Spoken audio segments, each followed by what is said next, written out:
ఆర్థిక పరిస్థితిని సంక్షోభంలో ఉన్న కారణంగా సంక్షేమ పథకాలు అమలు సాధ్యం కావడం లేదని ముఖ్యమంత్రి స్వయంగా చెప్పడం రాష్ట్ర ప్రజలందరూ గమనించాలని వైసీపీ జిల్లా అధ్యక్షులు అంబటి రాంబాబు సూచించారు.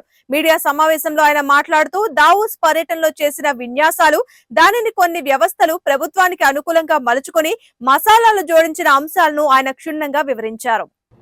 ఈరోజు రాష్ట్ర ముఖ్యమంత్రి నారా చంద్రబాబు నాయుడు గారు ఒక సుదీర్ఘమైన ప్రెస్ మీట్ చేశారు. అంటే ఆయన ఎప్పుడు చేసినా సుదీర్ఘమైన ప్రెస్ మీటే చేస్తారనుకోండి. చాలా విషయాలు చెప్పేటందుకు ప్రయత్నం చేశారు. ముఖ్యంగా ఆయన చేసినటువంటి దానిలో ప్రధానమైంది కొన్ని విషయాలు ఆయన చెప్పేదానికి ప్రయత్నం చేశారు. దాన్ని ఒక రిపోర్ట్ది దాని మీద చాలా వివరంగా చెప్పేందుకు ప్రయత్నం చేస్తూ ఆయన మొత్తం మీద చెప్పినటువంటి అంశం ఏమిటంటే టోటల్గా ఆయన ఇచ్చినటువంటి హామీలన్నీ కూడా నెరవేర్చలేకపోతున్నాను, చాలామంది తొందరగా నెరవేర్చాలని అడుగుతూ ఉన్నారు. కానీ ఎందుకు నెరవేర్చలేకపోతున్నానంటే ఈ రాష్ట్రం జగన్మోహన్ రెడ్డి వాళ్ళు అమాయకులు అయితే చెప్పేవాళ్ళు ఈ విధంగా ఉంటారన్నట్టుగా చంద్రబాబు నాయుడు గారు ఈ కథలు చెప్పేటటువంటి ప్రయత్నం చేస్తున్నారు.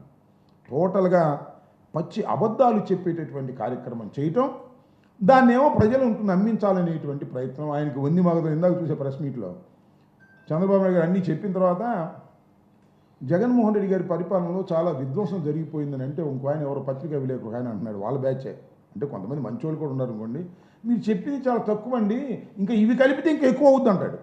అంటే విధ్వంసం చాలా ఎక్కువ అయింది అని ఇలాంటి మాటలు మాట్లాడి చంద్రబాబు నాయుడు గారు ప్రజల్ని నమ్మించాలని, ఇచ్చిన వాగ్దానాలను ఎగవేయాలనేటువంటి ప్రయత్నం ఒకటి జరుగుతూ ఉన్నది అనేది ఇవాళ ఆయన మొత్తం ఉపన్యాసం అంతా చూస్తే జగన్మోహన్ రెడ్డి గారు ఏం చేయాలో అర్థం కావట్లేదు. అంత బ్రహ్మాండమైన building Vizag is a developing town.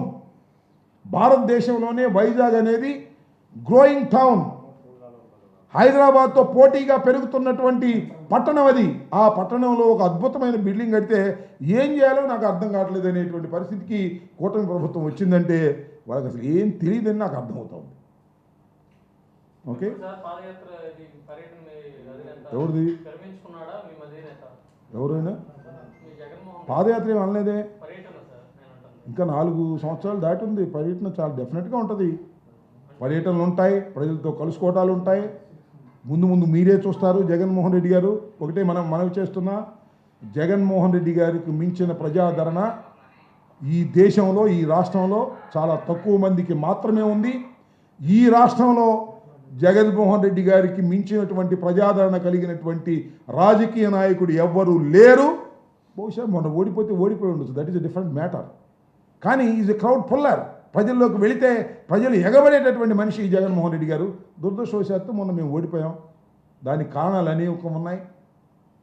5-6 గెలిచారు. ఇవన్నీ చాలా ఉన్నాయి ఇష్యూస్. తప్ప జగన్మోహన్ రెడ్డి గారు ప్రజల మధ్యకి వస్తాడు, చూడండి. వికెట్లా అక్కడ ఉండే జగన్మోహన్ రెడ్డి గారే మెయిన్ వికెట్. కడవాయన్ని వికెట్సే కాదు. వెళ్ళిపోయారా?